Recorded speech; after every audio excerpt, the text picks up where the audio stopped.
Hi friends, welcome to cbcharepalli బ్రాహ్మణవంటలు. ముందుగా సబ్స్క్రైబర్లకు అందరికీ కూడా హృదయపూర్వక ధన్యవాదాలండి. ఈ వీడియోలో జొన్నలతో దోశలండి. చాలా బాగుంటాయండి, ఆరోగ్యానికి చాలా చాలా మంచిది జొన్న దోశలు. మీరు కూడా చేసుకొని తిని ఆరోగ్యంగా ఆనందంగా ఉండండి. మామూలుగా జొన్న రొట్టె చేసుకుంటాము, జొన్న పిండితో దోశలు చేసేది వేరు. ఇవి జొన్నలు నానబెట్టి చేసుకోవచ్చు. చాలా బాగుంటుందండి.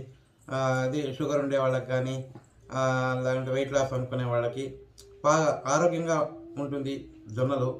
కాబట్టి మీరు కూడా చేసుకొని తిని ఆరోగ్యంగా ఆనందంగా ఉండండి. ఈ వీడియో మీకు నచ్చినట్లయితే like, share, comment and subscribe to cbcharepalli బ్రాహ్మణ వంటలు. Thank you very much. ఈరోజు నేను జొన్నలతో దోశ చేస్తున్నానండి. జొన్న దోశ.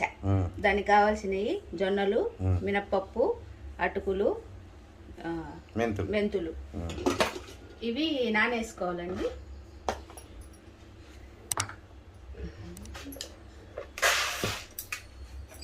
జొన్నలు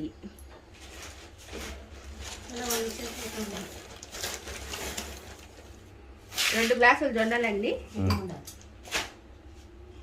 1 గ్లాస్ మినప్పప్పు, అదే గ్లాస్తో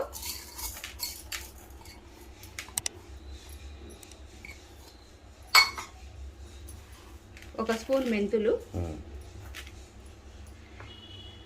దీంట్లో నీళ్లు పోసేసుకోవాలండి. ఇవి 8 గంటల సేపు నానాల, ఇంకా ఎక్కువైనా పర్వాలే, ఎందుకంటే జొన్నలు గట్టి కదా, అందుకు. ఇవి తెల్ల జొన్నలండి, ఎర్ర జొన్నలు కూడా చిక్కుతాయి. ఇవి మేము వేసే తెల్ల జొన్నలు. ఇవి మళ్ళీ చెప్పమంట కొంత. ఇవి పొద్దున్న నానబెట్టినానండి. జొన్నలు, మినప్పప్పు, ఇదిగో కొంచెం. ఇవి ఎట్లయినా గట్టిగానే ఉంటాయి. మెంతులు ఇవి అప్పుడే 2 సార్లు కడిగిన, మళ్ళా ఒక 2. ఇవి కూడా చూపించు. ఇవి నేను ఒక 10 నిమిషాలు అయిందండి. అటుకులు 10 నిమిషాల ముందర నానబెట్టుకోవాలా. గ్రైండర్కి 10 నిమిషాల ముందు నానబెట్టుకోవాలి. అటుకులు తొందరగా నానిపోతాయి కదా, అందుకు. ఇవి అటుకులు కూడా ఆల్రెడీ కడిగి పెట్టేసిన. ఇప్పుడు ఈ అటుకులు ముందు గ్రైండర్కి వేసేస్తా. అటుకులు వేస్తున్నానండి గ్రైండర్కి.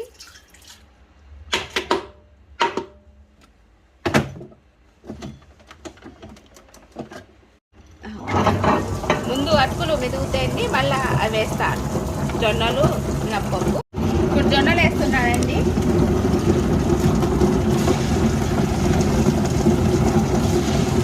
మీకు మళ్ళీ చెప్తాను, ఈ శబ్దానికి చెప్పడదు కదా.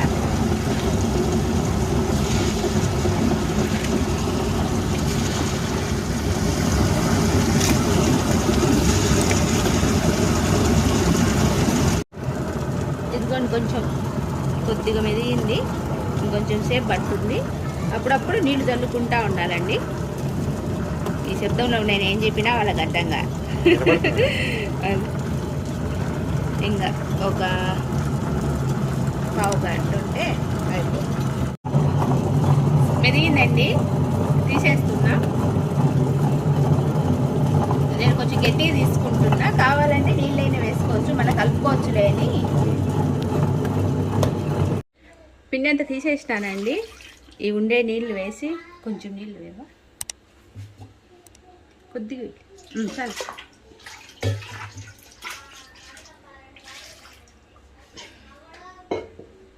ఇదంతా బాగా కలుపుకోవాలి. దీంట్లో మనకు కావాలంటే ఉప్పు వేసైనా పెట్టుకోవచ్చు, లేదంటే పొద్దునకైనా కలుపుకోవచ్చు అండి. నేను ఇప్పుడు వేయడం లేదు. ఇది రాత్రి అంతా పులుసాలండి, దోసపిండిలాగే సేమ్. అంటే అది ఒక 4 గంటలు 5 గంటలు నానబెట్టుకుంటాము, ఇది 8 గంటలు నానబెట్టుకుంటాము, అంతే తేడా. అంటే కొంచెం ఎక్కువ నానబెట్టుకోవాలి అంతే, ఎందుకంటే గట్టితనం కదా, అందుకోసము. మూత పెట్టేసుకుందాం. రాత్రి మనము జొన్న దోశకండి, చూడు ఇట్లా పొంగిందండి. ఇది జొన్నలతో కాకుండా ఇట్లా పిండితో చేసుకునే దానికి లేదా ఉంది, అదొక రకం చూపిస్తాలి. అన్నీ ఒకసారి చూపిస్తే ఎట్లా. బాగా పొంగిందండి. మనం ఇవి దోసకైనా ఇడ్లీలు కూడా పెట్టుకోవచ్చు. దోశ అంటే కొంచెం గట్టిగా చేసుకుంటే దోశకు కూడా వేసుకోవచ్చు, ఏం కాదు. ఇడ్లీకి కొంచెం గట్టిగా ఉండాలి పిండి అంతే. ఇప్పుడు ఉప్పు వేస్తున్నా.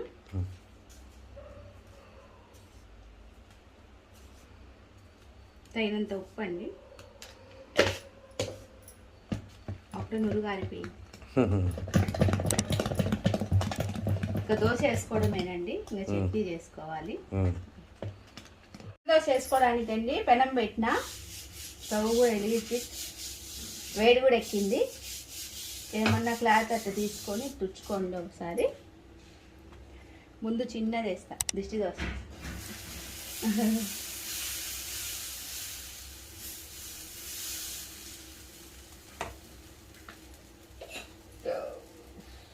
కొంచెం నూనె వేస్తా,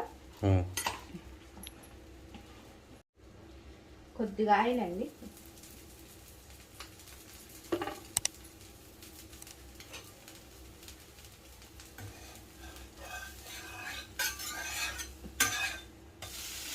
ఈజీగా వచ్చేస్తుంది.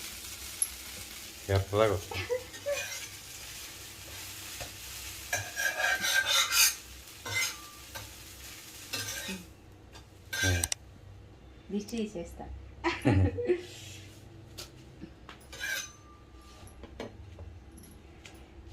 ఇప్పుడు ఒకసారి ఫిక్స్ చేసుకుంటే ఇప్పుడు వేస్తున్నానండి.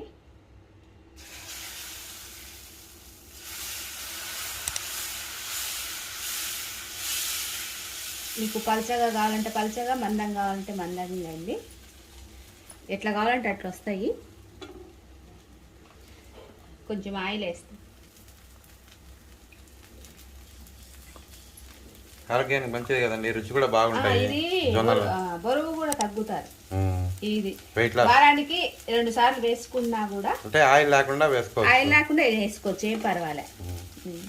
మీరు కారం పూసుకొనైనా వేసుకోవచ్చు, ఎన్ని విధాలుగా.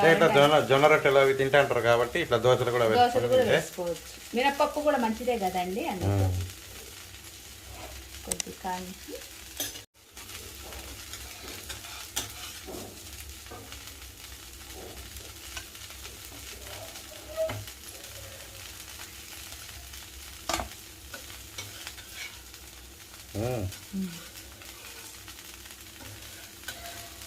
మనం ఇట్లయినా డైరెక్ట్గా తీసేసుకోవచ్చు అండి, లేదంటే తిప్పుకోవచ్చు. కలర్ కూడా వస్తుందండి బాగా.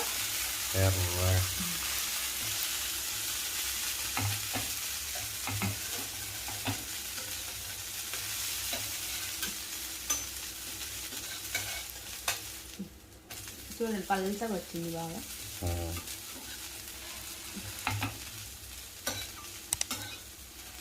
అయిపోయిందండి, తీస్తున్నా. ఇంకొకటి వేసి చూపిస్తా. దాని మందంగా వేయాలా పలచగా వేయాలా? మందంగా వేయి.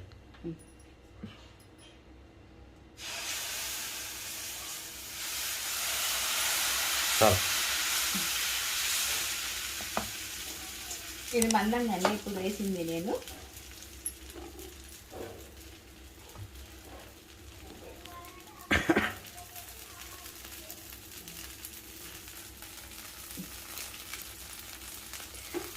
కొద్ది కాయలు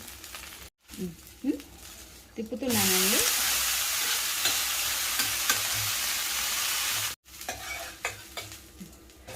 అయిపోయిందండి. ఈ పక్క కూడా చూడండి ఎర్రగా వచ్చింది. అయిపోయింది జొన్న దోశలు రెడీ అయిపోయినాయండి. మీరు కూడా చేసుకొని తిని ఎలాగున్నా మాకు తెలియజేయండి. ఇది కారం అండి, ఇది పప్పుల చట్నీ. ఇది మంచిది అండి, ఆరోగ్యానికి మంచిది. మీరు నూనె వేసుకోకపోయినా పర్వాలేదు, ఉత్తమైనా చేసుకోవచ్చు. మీరు కూడా చేసుకొని తిని ఆరోగ్యంగా ఆనందంగా ఉండండి. ఈ వీడియో కనుక మీకు నచ్చినట్టయితే లైక్ చేయండి, సబ్స్క్రైబ్ చేసి cbcharepalli బ్రహ్మనావంతలు.